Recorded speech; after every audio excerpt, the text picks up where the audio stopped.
ஆரம்பிக்கலாம். அதே அதே. ஹரே ராம ராம ராம ஹரே ஹரே, ஹரே கிருஷ்ண கிருஷ்ண கிருஷ்ண ஹரே ஹரே, ஹரே ராம ராம ராம ஹரே ஹரே, ஹரே கிருஷ்ண கிருஷ்ண கிருஷ்ண ஹரே ஹரே, ஹரே ராம ராம ராம ஹரே ஹரே, ஹரே கிருஷ்ண கிருஷ்ண கிருஷ்ண கிருஷ்ண ஹரே ஹரே. ஜானகி காந்த ஸ்மரணம். ஜெய் ஜெய் ராம ராம. சத்குருநாத மகாராஜ் கி ஜெய். शुक्लांबरधरं विष्णुं शशिवर्णं चतुर्भुजं प्रसन्नवदनं ध्यायेत् सर्वविघ्नोपशान्तये. गुरुब्रह्मा गुरुविष्णु गुरुर्देवो महेश्वरः, गुरुः साक्षात् परं ब्रह्म तस्मै श्रीगुरवे नमः. कलये सुन्दराकारं सदैकप्रियदर्शनम् अज्ञाननाशकं देवं सद्गुरुं मुरलीधरं मुरलीमण्डितकरकमलं मुनिजनमोहनं व्यत्यस्तपादं वनमालाधारिणं प्रेम भक्त मंडल नित्य कीर्तितं श्री प्रेमिकवरदम् आश्रयेऽहम्. यस्य स्मरणमात्रेण जिह्वायां वर्धते स्वयं महामन्त्रः तं भजामि मुरलीधरदेशिकं. प्रेमामृतं यो मुरलीनिनादैः श्रीकृष्णरूपेण पुराववर्ष. अद्यापि सोऽयं मुरलीधराख्यो पुष्णाति प्रेम्णा भुवनं सहर्षं. विश्वकल्याणदातारं मुरलीधर सद्गुरुं ज्ञानिनं परमं शान्तं भूयो भूयो नमाम्यहं. संकीर्तिते महामन्त्रे तत्राविर्भूय तत्क्षणं सुप्रसन्नो भवेद्यस्तं प्रेमिकवरदं भजे. वाल्मीकिर्मुनिसिंहस्य कवितावनचारिणः शृण्वन् रामकथानादं को न याति परां गतिं. यत्र यत्र रघुनाथकीर्तनं तत्र तत्र कृतमस्तकाञ्जलिं बाष्पवारि परिपूर्णलोचनं मारुतिं नमत राक्षसान्तकं. मनोजवं मारुततुल्यवेगं जितेन्द्रियं बुद्धिमतां वरिष्ठं वातात्मजं वानरयूतमुख्यं श्रीरामदूतं शिरसा नमामि. वाल्मीकि गिरिसम्भूता रामसागरगामिनी पुनातु भुवनं पुण्या रामायण महानदी. वेद वेद्ये परे पुंसि जाते दशरथात्मजे वेदः प्राचेतसादासीत् साक्षात् रामायणात्मनां. नमोस्तु रामाय सलक्ष्मणाय देव्यै च तस्यै जनकात्मजायै. नमोस्तु रुद्रेन्द्र यमानिलेभ्यो नमोस्तु चन्द्रार्कमरुद्गणेभ्यः. धर्मात्मा सत्यसन्धश्च रामो दाशरथिर्यदि पौरुषे च प्रतिद्वन्द्वः शरैरं जहि रावणिं. सकृदेव प्रपन्नाय तवास्मीति च याचते अभयं सर्वभूतेभ्यो ददामि तत्व्रतं मम. जानकी कांत स्मरणं. जय जय राम राम. सद्गुरुनाथ महाराज की जय. ஸ்ரீயப்பதியும் அவாப்த சமஸ்த காமனும் சர்வலோக சரண்யனும் சர்வ ஜகத் காரண பூதனும் சர்வ லோகேஸ்வரனுமா இருக்கக்கூடிய ஸ்ரீமன் நாராயணன் லோகத்துல சம்சாரத்துல நம்மள மாதிரி விழுந்து தவிக்கக்கூடிய ஜீவ கோட்டிகளை உத்தாரணம் பண்றதுக்காகவே மத்ஸ்ய வராக கூர்மாதி அவதாரங்கள் எல்லாம் பண்ணி வந்து வரார். அது மட்டும் போராம மர்த்தியாவத்வாரத்விக மர்த்திய சிக்ஷணம் அப்படின்னு பாகவதத்துல ஸ்ரீமத் பாகவதத்துல சொல்ற மாதிரி தர்மத்தை தானே மனுஷியனா வந்து மனுஷியர்கள் எப்படி தர்மத்தை கடைபிடிச்சு காமிக்கணும் அப்படின்னு உலகத்துக்கு தர்மத்தை தெரியப்படுத்தணுங்கிறதுக்காகவே பரம கருணையாலையும் தன்னை யாரெல்லாம் சரணம் பற்றிருக்காளோ சரணம் அடைஞ்சிருக்காளோ அவர்களை ரட்சணம் பண்ணியே தீருவேன் அப்படின்னு ஒரு விரதத்தோட இருக்கக்கூடிய தன்னுடைய ஸ்வதர்மத்தை காப்பாத்தணும் ரட்சணம் பண்ணணும் அப்படிங்கிறதுக்காகவும் ஸ்ரீ ராமராக அவதாரம் பண்ணி ஸ்ரீ ராமாயணம் அப்படின்ற தன் சரித்திரத்தை லோகத்துல நிலைநாட்டினார். அததான் இந்த 9 நாட்களுக்கு நம்ம அனுபவிக்க போறோம். இந்த அருமையான ஒரு சத்சங்கத்தை நமக்கு ஏற்படுத்தி கொடுத்திருக்கக்கூடிய நெல்லை சஹஸ்ரநாம மண்டலிக்கும் தனுஷ்கோடி சார் அவர்களுக்கும் அடியேனுடைய கிருத்தஜதையை தெரிவிச்சுண்டு மேல கண்டினியூ பண்ணலாம். பகவான் இந்த லோகத்துல இருக்கக்கூடிய ஜீவர்களுக்கு எப்பயுமே சௌக்கியம் ஏற்படணும் அப்படின்னு தான் பாக்குறார்.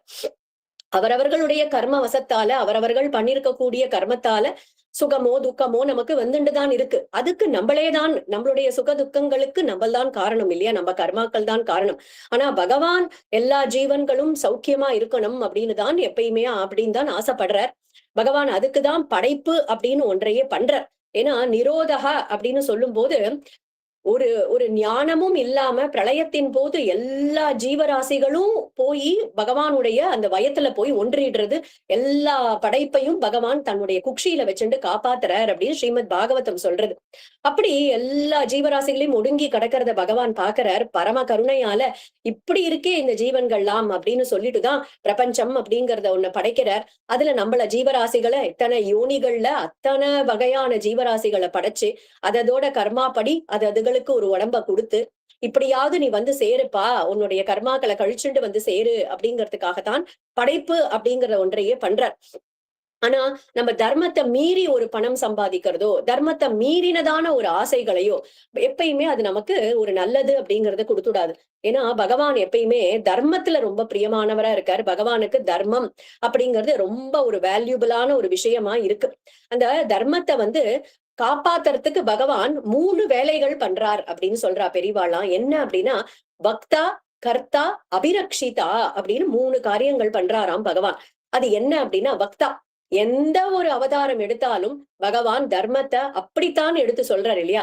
மத்ஸ்ய அவதாரம் பண்ணி ஒரு மீனா வந்த போது கூட அந்த சத்தியவிரத ராஜாவை ஒரு போட்ல அழைச்சிட்டு போகும்போது அந்த பிரளய ஜலத்துல சுத்தி சுத்தி வரா, அந்த பிரளயம் முடியற வரைக்கும் தர்மத்தை எடுத்து உபதேசம் பண்ணிட்டு இருக்கார் சத்தியவிரத ராஜாக்கு மத்ஸ்ய மூர்த்தியா வந்த போது கூட. அப்படி ஒரு பகவானுடைய அவதாரத்திலையும் தர்மத்தை பக்தாவா இருந்து எடுத்து சொல்லிட்டு இருக்கார் லோகத்தை ரட்சணம் பண்றதுக்காக.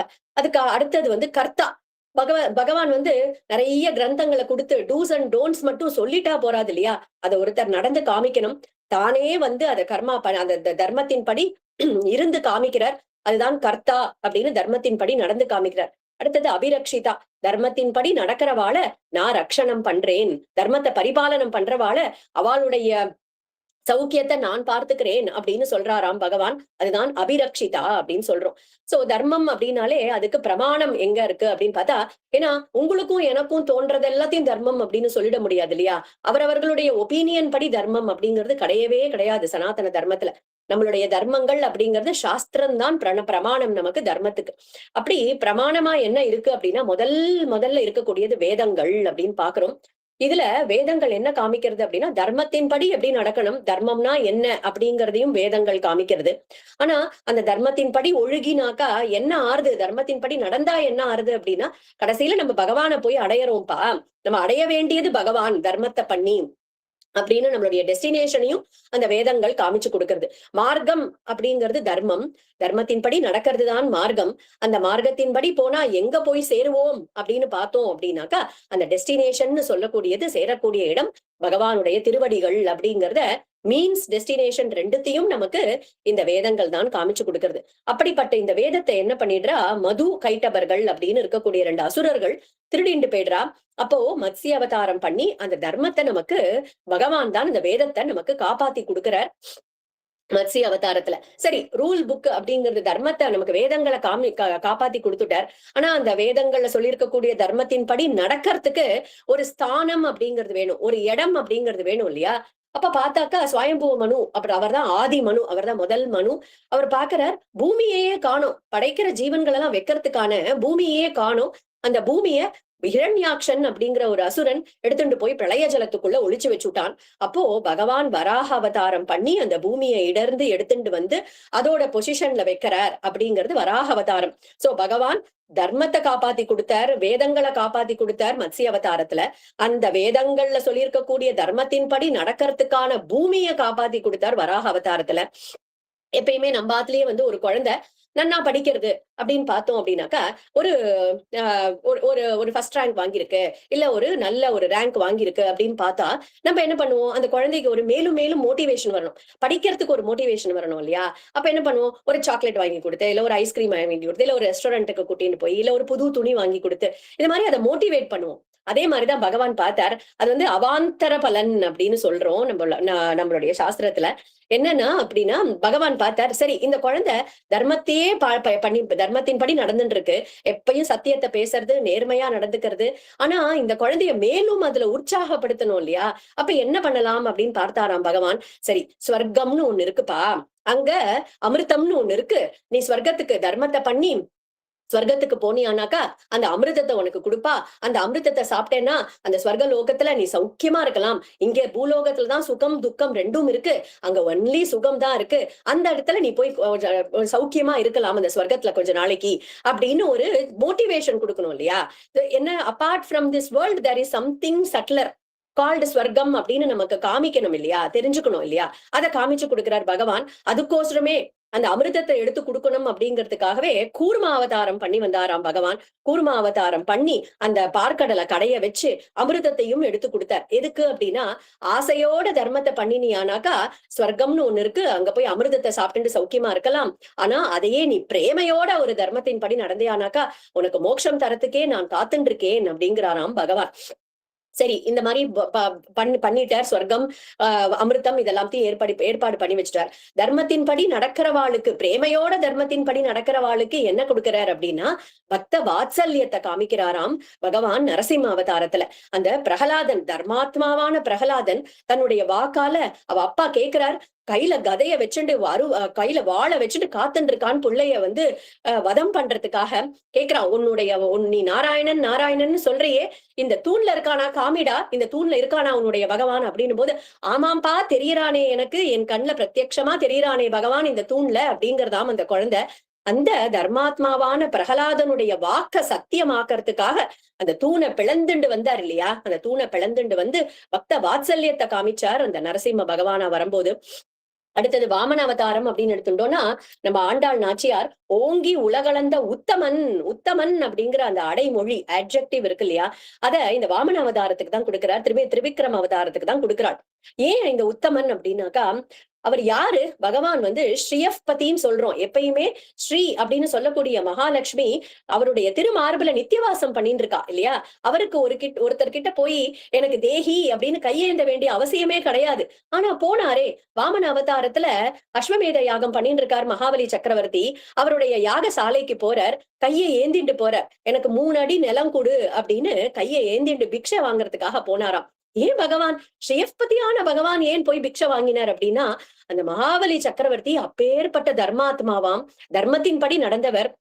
அது மட்டும் இல்ல, ஆச்சாரியன் குருவினுடைய அந்த சத் பிரீத்திக்கு பாத்திரமானவர் இந்த மகாபலி சக்கரவர்த்தி.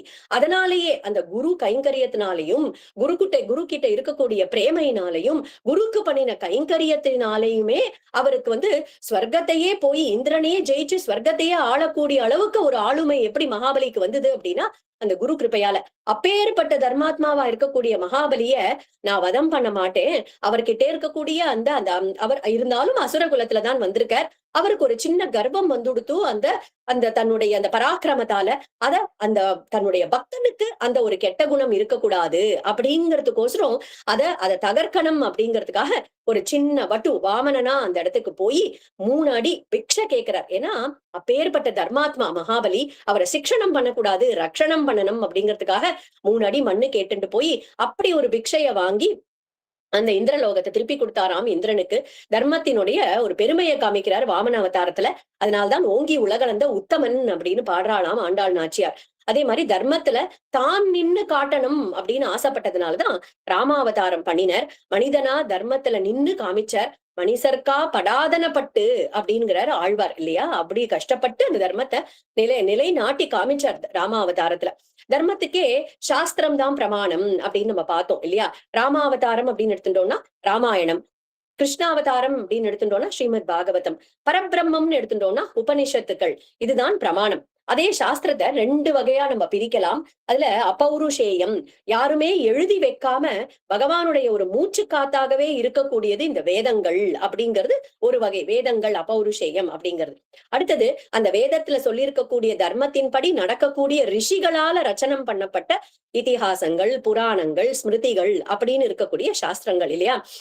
அதனால நம்மளுடைய சனாதன தர்மத்துல பார்த்தோம் அப்படின்னாக்கா எல்லா சாஸ்திரங்களுமே அந்த வேதத்தின் அடிப்படையில வரக்கூடிய சாஸ்திரங்கள் தான் எல்லாமே. வேதத்தை பேஸ் பண்ணிதான் எல்லாமே இருக்கு. அததான் நம்மளுடைய பெரியவாள்லாம் அக்செப்ட் பண்ணிட்டு இருக்கா. இங்க வால்மீகி மகரிஷியும் ராமாயணத்தை ரச்சனம் பண்ணிட்டு சொல்றாரு அந்த இடத்துல, வேதஸ்ய உபபிரம்மணார்த்தம். உபபிரம்மணம் அப்படின்னாக்கா கமெண்ட்ரி அப்படின்னு சொல்றோம்ல, அது இந்த ஸ்ரீராமாயணம் அப்படிங்கிறது வேதத்துக்கு ஒரு உபபிரம்மணமா இருக்கு, வியாக்கியானம் கமெண்ட்ரியா இருக்கு அப்படின்னு வால்மீகி சொல்றார். அது மட்டும் இல்ல, ஸ்ரீமத் பாகவதம் அப்படின்னு எடுத்துட்டோம்னா, நிகம கல்பத்தரோர் கலிதம் பலம் சுகமுகா அமிர்த திரவ சம்யுதம். நிகமம் அப்படின்னாலே வேதம். அதாவது ராமாயணம் அப்படிங்கிறது வேதத்துக்கு ஒரு கமெண்ட்ரியா இருக்கு. ஸ்ரீமத் பாகவதம் அப்படின்னு எடுத்துட்டோம்னா, வேதம் அப்படிங்கிற ஒரு பெரிய மரத்துல பழுத்து தொங்கக்கூடிய ஒரு இனிமையான சுவையான கிளி கொத்தின ஒரு கனி, அதுதான் ஸ்ரீமத் பாகவதம் அப்படின்னு அதுக்கும் வேதத்தோடைய ஒரு சம்பந்தத்தை சொல்றோம். மகாபாரதம் அப்படிங்கிற ஒரு இதிகாசத்தை எடுத்துட்டா, பாரதக பஞ்சமோ வேதகா, இது 5வது வேதம் அப்படின்னே சொல்லப்பட்டிருக்கு ஸ்ரீமத் மகாபாரதம் அப்படிங்கிறது. இந்த மாதிரி எல்லாமே வேதத்துல இருந்து வந்த சாஸ்திரங்கள் தான். வேதத்துல இருக்கிறது தான் இந்த இதிகாச புராணங்களையும் நமக்கு சொல்லப்பட்டிருக்கு. நம்ம தியான ஸ்லோகம் சொல்லும் போது ஒரு ஸ்லோகம் பார்த்தோம் இல்லையா, வேத வேதே பரே பும்சி ஜாதே தசரதாத்மஜே வேத பிராச்சேத சாதாசீத் சாக்ஷாத் ராமாயணாத்மனாம்.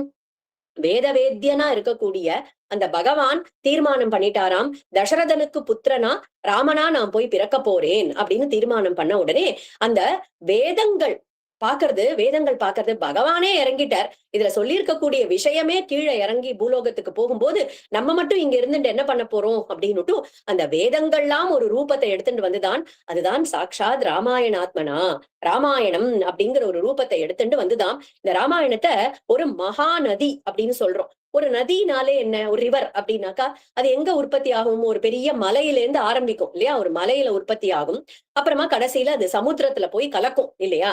அப்போ இந்த ராமாயணம்ங்கிற மகாநதி எந்த மலையில உற்பத்தி ஆயிருக்கு அப்படின்னு பார்த்தோம் அப்படின்னா, வால்மீகி கிரி சம்பூதா ராமசாகர காமினி புனாது புவனம் புண்ணியா ராமாயண மகாநதி.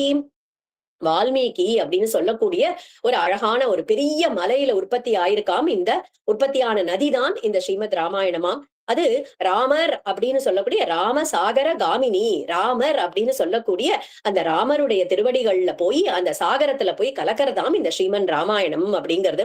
ராமசாகர காமினி அப்படிங்கிறதுக்கு நிறைய சுவாரஸ்யங்கள் சொல்றா பெரியவாளாம். என்ன அப்படின்னா, இப்போ நம்ம பாக்குறோம் இல்லையா, நம்மளுடைய பாரத தேசத்திலேயே கங்கா, கோதாவரி, யமுனா, காவேரி அப்படின்னு பல நதிகள் பாக்குறோம். எல்லா நதிகள் எல்லா பிரதேசத்திலயும் இருக்கு.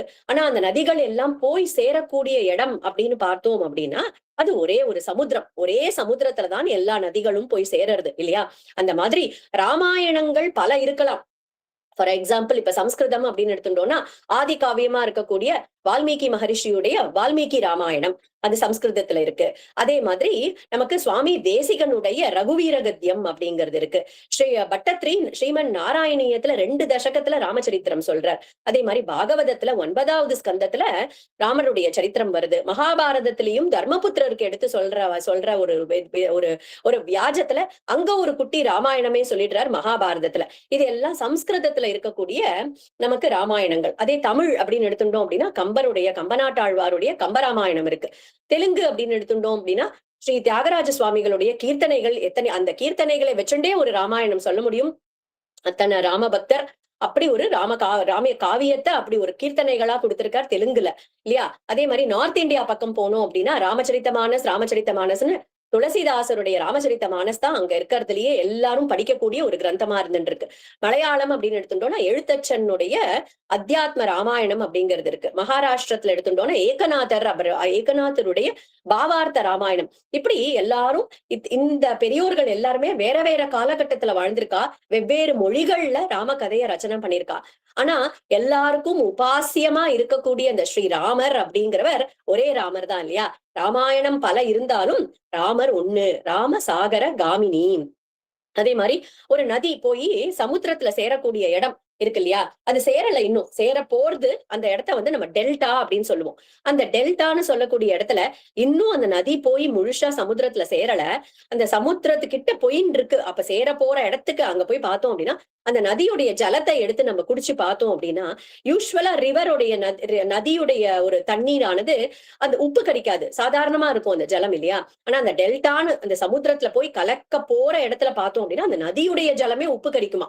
அப்போ என்னன்னா அந்த சமுத்திரமானது என்ன பண்றது, ஓடி வந்து இந்த சேரறதுக்காக வரக்கூடிய இந்த நதிய எதிர்கொண்டு அழைச்சு தன்னுடைய ஒரு தன்மைய அதுக்கு குடுத்து அத வரவேற்கிறதாம் அந்த டெல்டான்னு சொல்லக்கூடிய இடத்துல. அப்படி இந்த ராமாயணத்த நம்ம வந்து படிச்சுண்டே இருந்தோம் அப்படின்னாக்கா என்ன ஆறுது, இந்த ராமாயணம் அப்படிங்கிற நதி அது போய் அந்த சாகரத்துல சேரணும் இல்லையா, ராமசாகரத்துல. அப்ப ராமரே எதிர்கொண்டு அழைச்சுண்டு நம்மள வந்து ஆலிங்கனம் பண்ணிட்டு நம்மள தன்னுடைய திருவடிகள்ல சேர்த்துக்கிறாராம். அப்பேற்பட்டது இந்த ராமாயணம் அப்படிங்கிறது மகாநதி. ராமசாகர காமினி. ராமர் வேற இல்ல, ராமாயணம் வேற இல்ல. அதே மாதிரிதான் ஸ்ரீமத் பாகவதம் அப்படின்றத பார்த்தாலும், ஸ்ரீமத் பாகவதாக்கியோயம் பிரத்யக்ஷ கிருஷ்ண ஏவகி ஸ்வீகிருதோசி மயாநாத முக்தியர்த்தம் பவசாகரே அப்படின்னு சொல்றோம் இல்லையா. பிரத்யக்ஷ கிருஷ்ண ஏவகி. ஸ்ரீமத் பாகவதம் அப்படிங்கறதே தான் கண்ணன். கண்ணன் வேற இல்ல, பாகவதம் வேற இல்ல. அதே மாதிரி ராமாயணம் வேற இல்ல, ராமர் வேற இல்ல அப்படிங்கறத நம்ம பாக்குறோம்.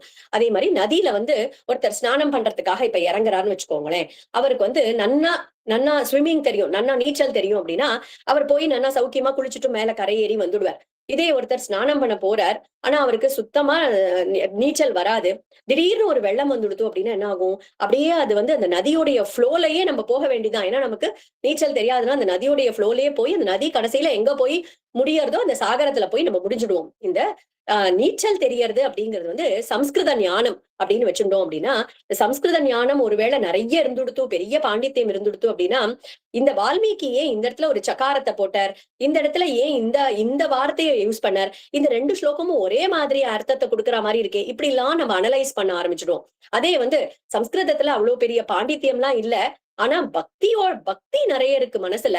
அப்ப பக்தியோட பாராயணம் பண்றோம் அப்படின்னா, அது நீச்சல் தெரியாதவன் எப்படி அந்த நதியோடைய ஒரு கரண்ட்லயே போய் சமுத்திரத்துல போய் சேர்றானோ, அந்த மாதிரி இந்த ராமாயணம்ன்ற ஸ்லோகத்துல இருக்கக்கூடிய கரண்ட் நம்மளை எடுத்துட்டு போய் ராமனுடைய சந்நிதியில நம்மள போய் சேர்த்துடும். அதுக்காக சமஸ்கிருதம் தெரிஞ்சுக்க வேண்டாமா, பாண்டித்யம் வேண்டாமான்னா கண்டிப்பா தெரிஞ்சுக்கணும், கண்டிப்பா கத்துக்கணும். ஆனா அதனால ஒரு பிரைடோ ஒரு செருக்கு அப்படிங்கிறது நமக்கு வந்துடக்கூடாது. ஹியூமிலிட்டியோட பக்தியோட பாராயணம் பண்ணினா அது நம்மள ராமர் கிட்ட கொண்டு போய் சேர்க்கும் அப்படிங்கிறதுல துளி கூட சந்தேகமே கிடையாது. அதே மாதிரி தேசம் காலம் அப்படிங்கிற ஒரு லிமிட்டேஷன் உண்டு இந்த மீதி இருக்கக்கூடிய நதிகளுக்கெல்லாம் இல்லையா. இப்ப கங்கையில ஸ்நானம் பண்ணணும், காவேரியில ஸ்நானம் பண்ணணும்னா அந்த நதி எங்க ஓடுறதோ அங்கதான் போய் நம்ம ஸ்நானம் பண்ணணும்.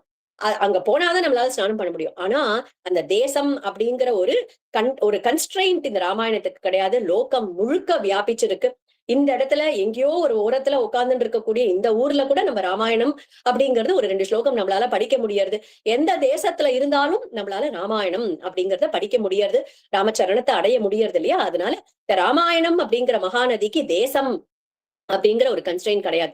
காலம் அப்படின்னு எடுத்துட்டோம்னா, இப்போ கங்கா நதியே எடுத்துக்கிறோம் அப்படின்னா, இந்த கங்கை வந்து ஒரு காலத்துல பூமியில இல்ல. ஒரு காலத்துல பூமியில கங்கை அப்படிங்கிறது கிடையாது. அது ஆகாச கங்கையா மேல் லோகங்கள்ல இருந்ததுதான் அந்த நதி. ஏன்னா பகவானுடைய ஸ்ரீபாத தீர்த்தம் இல்லையா கங்கை அப்படிங்கிறது. பகீரதன் அப்படின்னு அந்த கதையை பார்ப்போம், இன்னும் நாளன்னைக்கு பார்ப்போம். அப்போ அந்த இக்ஷ்வாகு வம்சத்திலேயே வந்திருக்கக்கூடிய பகீரதனுடைய ஒரு தபஸ்னாலதான் கங்காதேவி கீழே இறங்கி வந்தா அப்படின்னு பார்க்க போறோம். அப்போ ஒரு காலத்துல இல்ல பூமியில, ஆனா இப்போ இருக்கா கங்கை. அதே மாதிரி சரஸ்வதி அப்படிங்கிற ஒரு நதி நன்னா பிரவாகமா ஓடின்னு இருந்தது. ஆனா இப்ப பார்த்தா அவ அந்தர்வாகினியா போயிட்டா, பூமிக்கு அடியில போயிட்டா அப்படின்னு சொல்றோம். சோ ஒரு காலத்துல இருந்த நதிகள் இப்ப கண்ணுக்கு தெரியறது இல்ல, ஒரு காலத்துல இல்லாத நதிகள் இப்ப நமக்கு இங்க பூமியில ஓடின்னு இருக்கு. அந்த மாதிரி ஒரு காலம் அப்படிங்கிறது அந்த நதிகளை வந்து கட்டுப்படுத்துறது இல்லையா. ஆனா இந்த ராமாயணம் அப்படிங்கிறது எந்த ஒரு காலத்துக்கும் உட்பட்டது இல்ல. உலகத்துல சூரிய சந்திராள், நட்சத்திரங்கள், மலைகள், காடுகள் எல்லாம் இருக்கிற வரைக்கும் இந்த ராமாயணம் இந்த லோகத்துல இருந்துட்டு இருக்கும் அப்படிங்கிறது யாருடைய வாக்கு அப்படின்னா, இந்த லோகத்துல இருக்கக்கூடிய ஜீவன்களை படைச்சிருக்க கூடிய பிரம்மாவுடைய வாக்கு. அழகா சொல்றார், யாவத் ஸ்தாஸ்யந்தி கிரயः சரிதश्च மஹீதலே தாவத் ராமாயண கதா லோகேஷு பிரச்சரிஷ்யதி.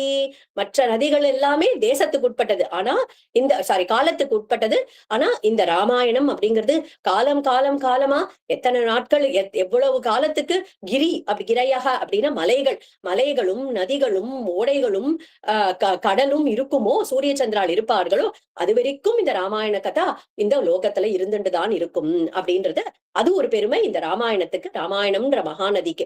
ஏகைக்கம் அக்ஷரம் புரோக்தம் மகாபாதக நாசனம் சுண்பன் ராமாயணம் பக்தியா எஃபாதம் பதமேவவாம். ஏகைக்கம் அக்ஷரம் புரோக்தம். இதுல இருக்கக்கூடிய ஒரு அக்ஷரம், ஒரு ஸ்லோகம்னு கூட இல்ல, கால் ஸ்லோகம் கூட இல்ல, ஒரு அக்ஷரம் ஒரு அக்ஷரமும் மகா பாதகத்தை போக்கக்கூடியது. அத்தனை பெருமை வாய்ந்தது இந்த ராமாயணம். இந்த ராமாயணத்தை எப்படி சிரவணம் பண்ணணும் அப்படின்னா, கர்ணாஞ்சலி கர்ணாஞ்சலி சம்புடைரஹரஹ சம்யக் பிபத்யாதராத் வால்மீகேர் வதனாரவிந்த கலிதம் ராமாயணாக்கியம் மது ஜன்ம வியாதி ஜரா விபத்தி மரணைரத்யந்த சோபத்ரவம் சம்சாரம் ச விஹாய கச்சதி புமான் விஷ்ணோஹோ பதம் சாஸ்வதம்.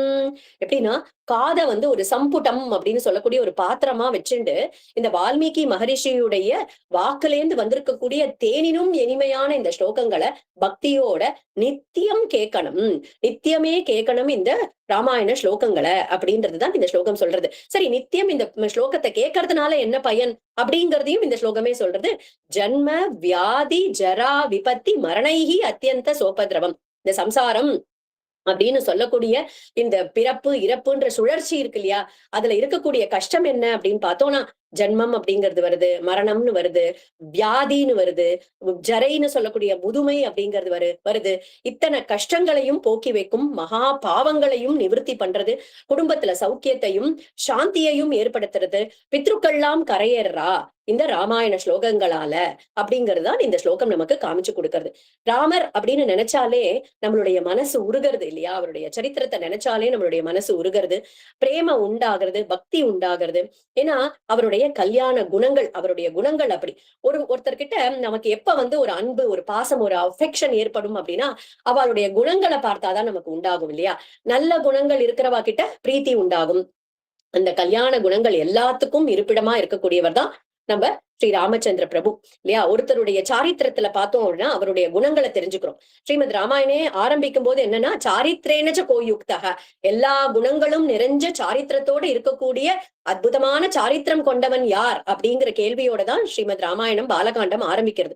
அந்த ராமரை போல கல்யாண குணங்கள் கொண்டவர், கல்யாண குணங்களோட இருக்கக்கூடியவர் இதுக்கு முன்னாடியும் இருந்ததில்ல, ராமருக்கு முன்னாடியும் இருந்ததில்ல, இனிமேலும் இருக்க போறது இல்ல அப்படின்னு யார் சொல்றா அப்படின்னா, பரமகிருஷ்ண பக்தரா இருக்கக்கூடிய சுகமுனிவர் ஸ்ரீமத் பாகவதத்துல சொல்றார், நிரஸ்த சாமிய அதிசயேன, இவருக்கு துல்லியமான இவருக்கு சமமானவரோ இவரை விட ஒரு அதிசயமானவரோ இருக்கவே முடியாது இந்த லோகத்துல அப்படின்றதுனால்தான் சுகமுனி ஸ்துதி பாத்திர அப்படின்னு பாடுறோம் இல்லையா. பஜன சம்பிரதாயத்திலையும் பாடுறோம், சுகமுனி ஸ்துதி பாத்திர சுபதனிஜ சாரித்ர மகர குண்டல கர்ண மேக சமவர்ணா ஜெய ஜெயா. அப்படி சுகமுனி ஸ்துதி பாத்திர, சுகமுனியால பாடப்பட்ட சுபதனிஜ ஸ்துதி, சுபமான சரித்திரத்தை கொண்ட ராமருக்கு ஜெய ஜெயா அப்படின்னு தான் பஜன சம்பிரதாயத்துல ஆரம்பிக்கக்கூடிய தோடயமங்கலமும் அப்படிதான் ஆரம்பிக்கிறது. ஏன்னா கிருஷ்ண பக்தரா இருக்கக்கூடியவர் ராமரை பத்தி சொல்றாராம், இவருக்கு சமமோ இவரை விட அதிசயமானவரோ இருக்கவே முடியாது அப்படின்னு. அதே ஸ்ரீமத் பாகவதமே எடுத்துட்டோம் அப்படின்னா, கண்ணன் கிருஷ்ண கதைய பேச வந்தது ஸ்ரீமத் பாகவதம். அதுல 9வது ஸ்கந்தத்துல 2 சாப்டர்ஸ்ல 2 அத்தியாயங்கள்ல இந்த ராம கதைய சொல்றார். அதுல ஒரு ஸ்லோகம், ஒரே ஸ்லோகத்துல ஏக ஸ்லோகி ராமாயணம் அப்படின்னா இந்த ஸ்லோகம் தான். ஒரே ஸ்லோகத்துல ராமாயண கதை முழுக்க சொல்றார். குருவர்த்தே தியக்த ராஜ்யோ வியச்சரதனுவனம் பத்ம பத்யாம் பிரியாயாக பாணி ஸ்பர்ஷாக்ஷமாபியாம் மிருஜித பதருஜோ யோ ஹரீந்திரானுஜாபியாம் வைரூப்யா சூர்பணக்யாக பிரிய விரஹருஷா ஆரோபித ப்ரூ விஜృంப த்ரஸ்தாப்தேர் பத்த சேதுஹு கலதவதஹனஹ கோசலேந்திரோ அவதான்னஹ. குருவர்த்தே தியக்த ராஜ்யோ ஒரே ஸ்லோகத்துல சொல்லிட்டார். தசரத மகாராஜாவுடைய பகவான் ஸ்ரீராமர் தன்னுடைய அப்பாவான தசரதருடைய வாக்க காப்பாத்தனம் அப்படிங்கிறதுக்காக தன்னுடைய ராஜ்யத்தை துறந்துட்டு காடு மேடுகள்ல தன்னுடைய கோமளமான மிருதுவான திருவடிகளை கொண்டு காடு மேடுகள்ல அலைஞ்சாரே. அந்த திருவடிகள் எப்படி பட்டது அப்படின்னா, சீதா அம்மா காலை வருடி விடுறேன் அப்படின்னு அந்த திருவடிகளை, ராமனுடைய திருவடிகளை தொட்டா செவந்து போயிடுமா. சீதையுடைய கைப்பட்டாலே செவந்து போயிடுமாம் அந்த திருவடிகள். அப்பேற்பட்ட திருவடிகள் இந்த லோகம், இந்த காடு மலைகள் எல்லாம் நடந்ததே அப்பாவுடைய வாக்க காப்பாத்துறதுக்காக அப்படின்னு சொல்லிட்டு, அப்போ அடுத்தது சொல்றார், அப்படி நடக்கும்போது கால்கள் நொந்து போகும்போது யார் அவருக்கு பாத சேவனம் பண்ணினா அப்படின்னா ஹரீந்திரானுஜாபியாம். ஹரி அப்படின்னாக்கா ஹரினாலே வானரம் அப்படின்னு அர்த்தம். யாரு பாத சேவம் பண்ணினா அப்படின்னா ஆஞ்சநேயருங்கிற வானரமும் அந்த அவருடைய அனுஜன் அவருடைய தம்பியா இருக்கக்கூடிய லக்ஷ்மணரும் அந்த கால்களை வருடி விட்டு பாத சேவை பண்ணினாலாம் அந்த காடு மேடுகள்ல நடக்கும் போது. அப்போ சூர்பனக்கான்னு ஒருத்தி வரா, அவளுடைய காது மூக்க அறுத்து அவளை விரூபணம் பண்ணினதுனாலேயே அதன் காரணத்தினால சீதா பிராட்டிய பிரிய நேர்ந்தது. அதுக்கப்புறமா சேது பந்தனம்னு சொல்லக்கூடிய கடல்ல பாலத்தை கட்டி லங்கைக்கு போய் அந்த ராவணாதிகளை வதம் பண்ணின அப்பேற்பட்ட ராமருக்கு நமஸ்காரம் அப்படின்னு ஒரே ஸ்லோகத்துல அந்த ராமருடைய கதையை அழகா சொல்றார் அந்த இடத்துல சுகமுனிவர். அதே மாதிரி சுகமுனிவர் 5 அவதாரங்களுக்கு நமஸ்காரம் பண்றார். ஸ்ரீமத் பாகவதம் முழுக்க பார்த்தோம் அப்படின்னா 5 அவதாரங்களுக்கு நமஸ்காரம் பண்றார். அதுலயும் பிரத்யேகமா இந்த ஸ்ரீ ராமச்சந்திர பிரபுக்கு 3 நமஸ்காரம் பண்றார். 3 ஸ்லோகங்களால நமஸ்காரம் பண்றார். இந்த ஸ்லோகம் ஒண்ணு, அடுத்தது சொல்றார், நமோ பிரம்மண்ய தேவாய ராமாயா குண்ட மேதசே உத்தம ஸ்லோக துர்யாய நியஸ்த தண்டார்பிதாங்கிரயே. யாருக்கும் மனசுல ஒரு கிளேசமும் ஒரு தீங்கும் நினைக்காத முனிவர்களுடைய ஹிருதயத்துல என்ன இருக்கு அப்படின்னா, ராமா உன்னுடைய திருவடிகளை தான் அவர் அந்த முனிவர்கள் தங்களுடைய ஹிருதயத்துல தாங்கிண்டு நித்தியம் ஸ்மரிச்சுண்டு பூஜை பண்ணிட்டு இருக்கா. அப்பேற்பட்ட உனக்கு நமஸ்காரம் அப்படின்னு இந்த ஸ்லோகத்துல சுகமணி நமஸ்காரம் பண்றார். இந்த 2 நமஸ்காரம் பண்ணிட்டு சரணாகதியே பண்ணிடுறாரு அடுத்த ஸ்லோகத்துல. என்ன அப்படின்னாக்கா, ஏன்னா இந்த ராமாயணம் அப்படிங்கிறதே சரணாகதி சாஸ்திரம் இல்லையா? பாலகாண்டத்துல இருந்து யுத்த காண்டம் வரைக்கும் அத்தனை சரணாகதி இருக்கு. முதல்ல தேவர்கள் ஆரம்பிச்சு தேவர்கள் சரணாகதி பண்றா, அடுத்தது பரதன் பண்றார், லக்ஷ்மணர் பண்றார். எல்லாரும் அந்தந்த சர்க்கத்துல நம்ம அந்தந்த காண்டத்துல பார்த்தோம் அப்படின்னா யுத்த காண்டம் வரைக்கும் எல்லாம் ஃபுல்லா சரணாகதி தான். அதனால இந்த ராமாயணமே சரணாகதி சாஸ்திரம் அப்படின்னு சொல்றோம். இங்க சுக மகரிஷி அதை எடுத்துட்டு அப்பேற்பட்ட ராமருக்கு நான் சரணாகதி பண்றேன் அப்படின்னு சொல்லிட்டாரு இந்த ஸ்லோகத்துல. யஸ்யாமலம் நிருபசதஸ்ஸு யசோதுனாபி காயந்த்ய கக்னம் ரிஷயோ திகிபேந்திர பட்டம் தம்நாக பால வசுபால கிரீட ஜுஷ்ட பாதாம்புஜம் ரகுபதிம் சரணம் பிரபத்யே. பகவான் ஸ்ரீராமனுடைய அந்த யஸ்யா அமலமான புகழ், எல்லா பாவங்களையும் போக்கக்கூடியது அவருடைய புகழ். அந்த ரிஷிகளும் முனிவர்களும் அந்த ராமனுடைய புகழை இன்னைக்கு மட்டும் பாடிட்டு இருக்கார்கள். அப்பேற்பட்ட ராமா சரணம் பிரபத்யே, உன்னுடைய திருவடிகள்ல நான் சரணாகதி பண்றேன் அப்படிங்கிறாராம் சுக மகரிஷி. ஒரே அவதாரத்துல ஏன் இப்படி பெருமை ராமருக்கு அப்படின்னா, ஒரே அவதாரத்துல கம்பீரத்தையும் காமிக்கிறார், ஒரே அவதாரத்துல அதே அவதாரத்துல கருணையையும் காமிக்கிறார். எங்க பார்க்கலாம் அப்படின்னா, அகல்யைக்கு சாப விமோச்சனம் தன்னுடைய திருவடிகளாலேயே கொடுத்து விடுறார். அகல்யைய தன்னுடைய பாத தூளிகளாயே அவளை பாவனமாக்குறார். அதே பதிவிரதா தர்மத்துல நின்னுண்டு அந்த அசோக வனத்துல இருந்துண்டு என்னதான் லங்கையே எரிச்சுடக்கூடிய அளவுக்கு அவளுக்கு ஒரு சாரித்திரம், ஒரு பதிவிரதா அந்த அக்னி இருந்தாலும் ஆனாலும் அந்த லங்கையையும் பாவனமாக்கணும் அப்படின்னு உட்கார்ந்து இருக்கக்கூடிய அந்த சீதா பிராட்டிய அக்னி பிரவேசம் பண்ண வைக்கிறார் இல்லையா?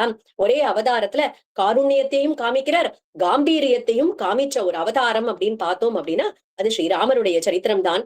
சமுத்திரம் எப்படி ஒரே சமயத்துல கம்பீரமாகவும் இருக்கு, பார்க்க திகட்டாத அழகோடையும் இருக்கு இல்லையா?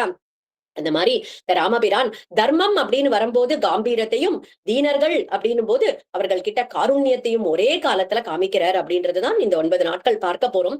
இந்த ஸ்ரீராமாயணம் அப்படிங்கிற சாஸ்திரத்துக்கு இதிகாசத்துக்கு இத்தனை பெருமை இருக்கிறதுனால்தான் நம்ம வருஷா வருஷம் இந்த ராமாயணத்தை கேட்டாலும் நமக்கு அழுக்கிறது அப்படின்றது அலுப்பே தெரியாது. இந்த ராமாயண கதையை எத்தனை வாட்டி வேணாலும் நம்மளால கேட்க முடியும். அப்பேற்பட்ட பெருமை கொண்ட இந்த ஸ்ரீ ராமாயண கதைய நவாகமா 9 நாட்கள் அனுபவிக்கக்கூடிய ஒரு பாக்கியம் இந்த சத்சங்கத்தின் மூலமா நமக்கு கிடைச்சிருக்கு. பகவானுடைய ஒரு அவதாரமுமே ஒரு காரணத்துக்காக தான் இருக்கும். பகவானே சொல்றார் கீதையில, யதா யதாஹி தர்மஸ்ய கிளானிர் பவதி பாரத அபியுத்தானம் அதர்மஸ்ய ததாத்மானம் சுஜாமியகம். எப்பெல்லாம் தர்மத்துக்கு ஒரு ஹானி ஏற்படுறதோ அப்பெல்லாம் நான் அவதாரம் பண்ணி தர்மத்தை எஸ்டாப்ளிஷ் பண்றேன் அப்படின்னு பகவானே சொல்றார். மற்ற அவதாரங்கள்ல பகவான் தர்மத்தை ரட்சிக்கிறதுக்காக அவதாரம் பண்ணார். ஆனா ராமாவதாரமோ பகவான் தர்மத்துடைய ஒரு அவதாரமாகவே வந்து தர்மத்தின்படி இருந்து தர்மத்தின் ஒரு விக்கிரகமாகவே இருந்தார். அஜ்ஞானத்துல இருக்கக்கூடிய இந்த ஜீவாத்மாக்கள் எல்லாம் உஜ்ஜீவனம் பண்றதுக்காகத்தான் பகவான் லோகத்தையே சிருஷ்டி பண்றார் அப்படின்னு முதல்ல பார்த்தோம் இல்லையா. இந்த லோகம் அப்படின்னு எடுத்துட்டோம் அப்படின்னா எல்லாமே ஒரு ஒழுங்குல இருக்கு. கடல் அப்படின்னா அது தன்னுடைய எல்லையில நிக்கிறது. சூரியன்னா இந்த டைமுக்கு உதயமாகணும் உதயம் ஆறுது. இந்த சந்திரன் இந்த டைமுக்கு உதயமாகணுமா உதயமாகிறது. அது ஒண்ணு ஒழுங்குல நிக்கிறதுக்கு காரணம் காரணம்னு ஒண்ணு இருக்கணும் இல்லையா. சோ பகவான் பார்த்தார், இந்த ஜீவராசிகள் எல்லாம் படைச்சுட்டு இந்த எல்லாம் ஒழுங்குல இருக்கிறத பார்த்துட்டு இந்த ஜீவன்கள்லாம் சரி இத கண்ட்ரோல்ல வச்சுட்டு இருக்கக்கூடிய பகவான்னு ஒருத்தன் இருக்கணும் அப்படின்னு நம்மள தேடி வந்துடுவான் அப்படின்னு நினைச்சுட்டு படைச்சாராம். ஆனா அது ஒண்ணும் நடக்கல. ஏன்னா படைக்கப்பட்ட ஜீவன்கள்லாம் கண்டதே காட்சி கொண்டதே கோலம்னு எல்லாம் விஷய சுகங்களை நோக்கி பயின்று இருக்கிறத பார்த்தார். சரி சாஸ்திரங்களை கொடுப்போம் அப்படின்னு சொல்லிட்டு அதுல பகவானை அடையறதுக்கான டூஸ் அண்ட் டோன்ட்ஸ் எல்லாத்தையும் சொல்லி அந்த சாஸ்திரங்களை கொடுத்து இதையாவது படிச்சு தெரிஞ்சுட்டு என்ன அடையட்டும் அப்படின்னு பார்த்தார். அதுவும் நடக்கல. அப்பதான் சரி நம்மளே அவதாரம் பண்ணி கீழே போய் தர்மம்னா என்ன, மனுஷனா எப்படி இருக்கணும் அப்படின்னு காமிக்கலாம் அப்படின்னு ராமாவதாரம் பண்ணி வந்தாராம். அததான் ஆஞ்சநேயர் சொல்றார். ஆஞ்சநேயர் வாக்கால ஆஞ்சநேயர் ஒரு ஸ்லோகம் சொல்றார் பாகவதத்துல, மர்த்தியாவதாரஸ்த்விக மர்த்திய சிக்ஷணம், மனிதனுக்கு மனிதனா எப்படி இருக்கணும்னு காமிக்கிறதுக்காக மனிதனாக வந்த ஒரு அவதாரம் ராமபிரானுடைய ஒரு அவதாரம். அதேதான் நம்மாழ்வாரும் திருவாய்மொழியில சொல்றார் இல்லையா, கற்பார் ராமபிரானை அல்லால் மற்றும் கற்பரோ புற்பால் முதலாம் புல்லெரும்பொன்றின்றியே நற்பால் அயோத்தியில் வாழும் சராச்சரம் முற்றமும் நற்பாலும் குய்த்தனன் நான்முகனார் பெற்ற நாட்டுளே. கற்பார் ராமபிரானை அல்லால் மற்றும் கற்பரோ, இந்த ராமபிரான் கிட்டேந்து தெரிஞ்சு யாராவது ஒருத்தர் இந்த எப்படி வாழணும் அப்படின்னு தெரிஞ்சுக்கணும் அப்படின்னா அவர்கள் ராமபிரான் இல்லாம வேற எந்த சரித்திரத்தை படிச்சு எப்படி தெரிஞ்சுக்க முடியும். பகவான் பண்ணின எண்ணிறந்த அவதாரங்கள்ல ஒரு அவதாரத்தை புடிச்சுக்கணும், அவர் சொன்னதை ஃபாலோ பண்ணணும் அப்படின்னா அது ராமாவதாரம் மட்டும்தான் இல்லையா.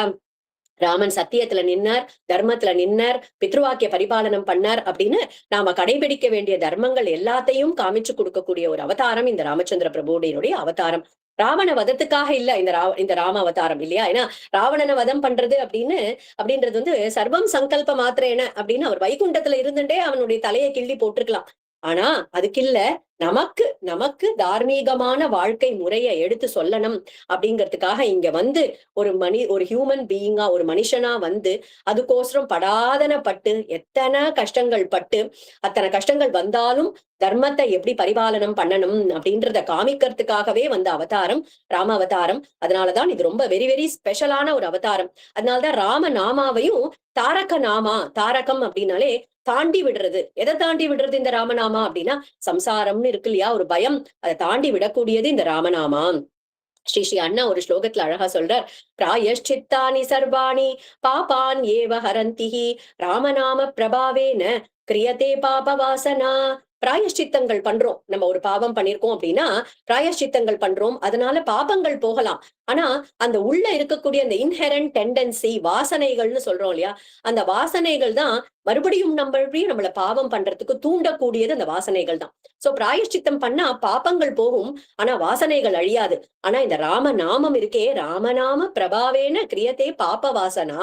ராமநாமம் என்ன பண்றது அப்படின்னா அந்த பாபத்தை தூண்டக்கூடிய வாசனைகளை அழிச்சுடுறதாம் இந்த ராமநாமம். அப்பேற்பட்டது இந்த ராமநாமம். அதுதான் கம்பரும் சொல்றார், நன்மையும் செல்வமும் நாளும் நல்குமே, திண்மையும் பாவமும் சிதைந்து தேயுமே, ஜென்மமும் மரணமும் இன்றி தீருமே, இம்மையே ராம என்ற 2 எழுத்தினால். சகல பாப்பங்களையும் போக்கக்கூடியது இந்த ராமநாமா, இந்த ராமச்சரித்திரம், இந்த ராமாயணம் அப்படிங்கிற இந்த கிரந்தம். தர்மத்தை அனுஷ்டானம் பண்ணி காமிக்கிறதுக்காகவே ராம அவதாரம் அப்படின்னு பார்த்தோம் இல்லையா. இந்த ராமாயண கிரந்தமே தர்மத்தை எடுத்து காமிக்கிறது. 2 விதமான தர்மங்கள். முதல்ல சாமானிய தர்மம் அப்படின்னு ஒண்ணு, விசேஷ தர்மம். சாமானிய தர்மம்னா சத்தியத்தை சொல்லு, தர்மத்தின் படி நட, எப்பயும் ஆர்ஜவம் நேர்மையோட இரு அப்படின்னு சொல்லக்கூடியது சாமானிய தர்மம். அது எல்லாரும் எவ்ரி ஒன் ஷுட் ஃபாலோ இல்லையா, அது சாமானிய தர்மம். விசேஷ தர்மம் அப்படிங்கிறது பாகவத தர்மம், பக்தி, சரணாகதி, பிரபத்தின்னு சொல்றோம் இல்லையா. அது இந்த ராமாயணமானது இந்த 2 விதமான தர்மங்களையும் நமக்கு எடுத்து காமிக்கிறது. குருநாதர் சொல்வார், ராமாயணம் அப்படிங்கிறது ஒரு ஐடியல் சொசைட்டியை காமிக்கிறது. ஏன்னா ராமாயணம் எடுத்துட்டோம்னா ஒரு ஐடியல் ஹஸ்பண்ட், ஒரு ஐடியல் புள்ள எப்படி இருக்கணும் அப்படின்னு ராமர் காமிக்கிறார். ஐடியலான தம்பிகள் எப்படி இருக்கணும் அப்படின்னு பரதன், லக்ஷ்மணன், சத்ருகனன் இவர்கள்லாம் காமிக்கிறார். ஒரு ஐடியல் ஒய்ஃப் எப்படி இருக்கணும் அப்படின்னு சீதா பிராட்டி காமிக்கிறார். ஒரு ஐடியல் ஃப்ரெண்ட் எப்படி இருக்கணும் அப்படின்னு நமக்கு சுக்ரீவன் காமிக்கிறார். தாஸ்திய பக்தி எப்படி பண்ணணும் ஆஞ்சநேயர் காமிக்கிறார் இல்லையா. இந்த ராமாயணத்தை பார்த்து எல்லாமே கத்துக்கலாம். வேதங்கள் அப்படின்னு எடுத்துட்டோம், வேதங்கள் தான் பிரமாணம் தர்மத்துக்கு அப்படின்னு பார்த்தோம். அந்த வேதங்கள் நமக்கு என்ன காமிக்கிறது அப்படின்னா 3 விஷயங்களை நம்ம காமிக்கிறது. என்ன முதல்ல அப்படின்னா தர்மம். அந்த தர்மம்னா என்ன, அதன்படி எப்படி நடக்கணும் அப்படின்னு காமிக்கிறது. 2வது தர்மத்தின்படி நடந்தா பகவானே நம்மளுடைய க்ஷேமத்தை பார்த்துக்கிறார் அப்படிங்கறத அந்த வேதங்கள் காமிச்சு கொடுக்கிறது. அதே மாதிரி 3வது தத்துவம், பரமாத்ம தத்துவம்னா என்ன, ஜீவாத்ம தத்துவம்னா என்ன, இதெல்லாம் எடுத்து காமிக்கிறது இல்லையா வேதங்கள். நம்ம என்ன பார்த்தோம், இந்த இதிகாச புராணங்கள் எல்லாமே வேதத்தை அடியொற்றி இருக்கக்கூடியது, வேதத்திலேருந்து வந்ததுதான் இந்த இதிகாச புராணங்கள் அப்படின்னு பார்த்தோம். அப்போ இந்த இதிகாசமா இருக்கக்கூடிய ராமாயணமும் இந்த 3 விஷயத்த காமிக்கணும் இல்லையா. அப்போ நிஜமாவே காமிக்கிறது அப்படிங்கிறா. என்ன முதல்ல அப்படின்னா தர்மம்னா என்ன, அதை எப்படி நடக்கணும் அப்படின்னு காமிக்கிறது ஃபர்ஸ்ட். இப்போ ராமச்சந்திர பிரபு எடுத்துட்டோம் அப்படின்னா அயோத்தியா காண்டத்துல வருது, பரதனுக்கு அப்படி தர்மங்களை எடுத்து சொல்லி ஒரு ராஜா எப்படி இருக்கணும், எப்படி எப்படி ஒரு க்ஷத்ரியன் எப்படி இருக்கணும், ஒரு பிராமணன் எப்படி இருக்கணும், எல்லாரும் அவரவர்களுடைய தர்மத்துல எப்படி இருக்கணும் அப்படின்னு வழி காமிக்கிறார். இது பரதனுக்கு பண்ணக்கூடிய ஒரு உபதேசத்தின் வாயிலா. அது மட்டும் இல்லாம தானே தர்மத்தின் படி இருந்தும் காமிக்கிறார். சோ தர்மம்னா என்ன, அதை எப்படி நடக்கணும் அப்படிங்கறது ராமாயணம் காமிக்கிறது. அடுத்தது வேதம் என்ன காமிக்கிறது, தர்மத்தின்படி நடந்தா பகவான் ரட்சணம் பண்றார், நம்மளுடைய பாரத்தை அவர் சுமக்கிறார் அப்படின்னு பார்த்தோம் இல்லையா. அதை எங்க காமிக்கிறார் அப்படின்னா தர்மத்தின்படி நடந்தார் சுக்ரீவன். சுக்ரீவனுக்கு ராமனோட ஒரு நட்பு ஏற்பட்டு அந்த வாலிய வதம் பண்ணி சுக்ரீவனுக்கு பட்டாபிஷேகமே பண்ணி வச்சுட்டார், ஒரு சௌக்கியத்தை கொடுத்தார். அதே மாதிரி விபீஷணன் சரணாகதி அப்படின்னு ஓடி வந்தார், சரணாகதி அப்படின்னு ஓடி வந்தார் இல்லையா. சரணாகதி பண்ண உடனே அந்த விபீஷனுடைய சரணாகதியை அக்செப்ட் பண்ணிட்டார் ராமச்சந்திர பிரபு. அவருக்கு அந்த விபீஷணனுக்கு ஒரு சௌக்கியத்தை கொடுத்தார் அப்படின்னு பாக்குறோம். சோ தர்மத்தின்படி யார் நடக்கிறாளோ அவளை பகவான் ரட்சணம் பண்றார் அப்படிங்கறதையும் நமக்கு ஸ்ரீராமாயணம் காமிச்சு கொடுக்கிறது. தத்துவம் அடுத்தது பார்த்தோம், எப்படி வேதங்கள் அப்படிங்கிறது பரமாத்ம தத்துவம், ஒரு ஜீவாத்ம தத்துவம் இதெல்லாம் காமிக்கிறதுன்னு பார்த்தோம் இல்லையா. நமக்கு ராமாயணத்தையும் நம்மளால அந்த தத்துவார்த்தமா நம்மளால ராமாயணத்தை பார்க்க முடியும். எப்படி அப்படின்னா ராமர் தான் அந்த பரமாத்ம தத்துவம், சீதாமா தான் அந்த ஜீவாத்ம தத்துவம் அப்படிங்கிறது. 10 தலைகளுடைய ராவணன் இருந்தான் அப்படின்னு பாக்குறோம் இல்லையா. அந்த 10 தலைகள் தான் 10 இந்திரியங்கள், நம்ம எல்லாருக்கும் இருக்கக்கூடிய அந்த கர்மேந்திரியங்கள், ஞானேந்திரியங்கள்.